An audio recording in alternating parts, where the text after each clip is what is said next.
Hello YouTube, I am back with another video. In this video I'm going to be talking about how I tackle more complicated art pieces. Illustrations that are a bit more complicated, that have like a full background. I'm not an expert at this, nor is this going to be a real tutorial, hence why I'm calling this how I paint backgrounds instead of how to paint backgrounds.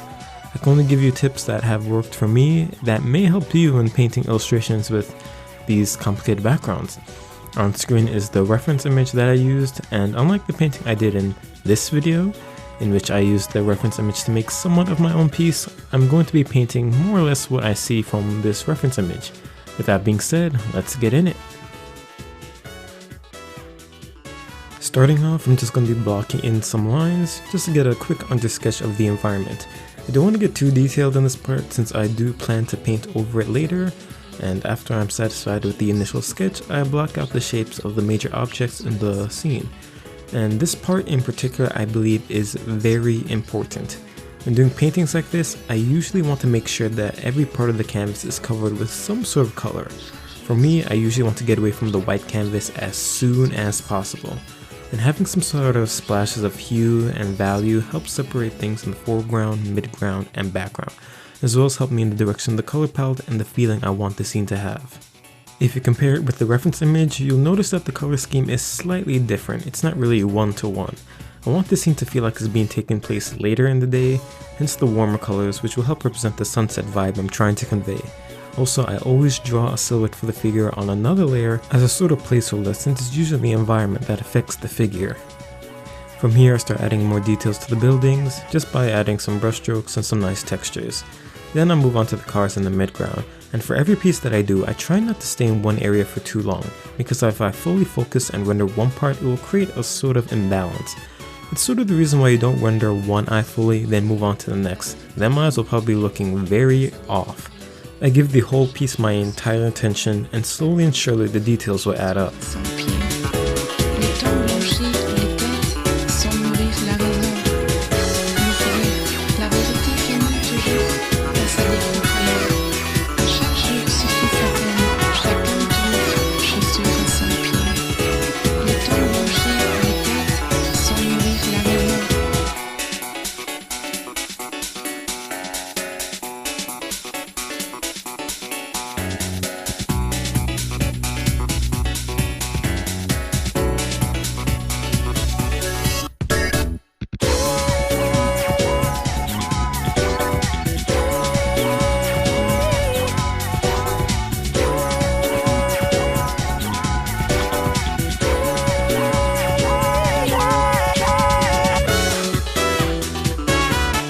After a while, I finally start on the figure, which wasn't too bad for this piece.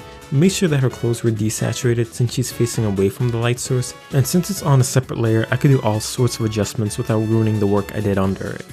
A tip that I tend to follow when working on these big pieces is that usually things in the background don't nearly have to be in intensive detail in comparison to the rest of the piece.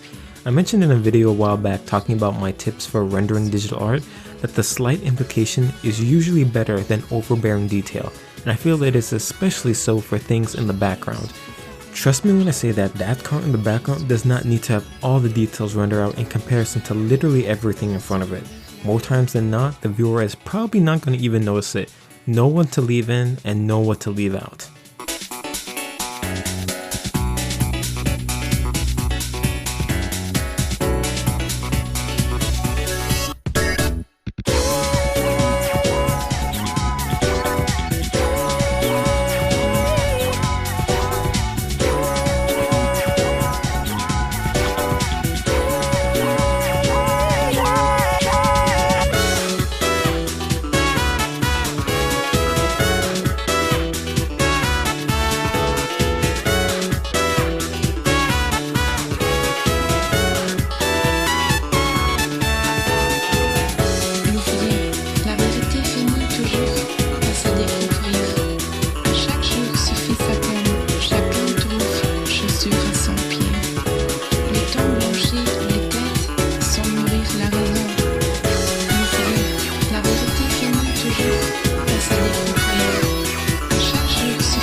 I had a lens flare to give this piece a cinematic feeling, if that's the right word to use in this situation, and I do some color corrections to really make the colors pop. And yeah, before I know it, I have a finished piece. Now, I feel it is obvious to say this, but I tackled this piece using my painting style, meaning it's very freeform, a bit messy, lots of brushstrokes and textures and so forth. Hence, this might not be the universal key to every lock, so to speak, when it comes to painting backgrounds. I just thought it would be nice to show you guys how I go about it, and I hope you may benefit from a similar approach. Thank you for watching this video about backgrounds, and I hope to see you in the next one.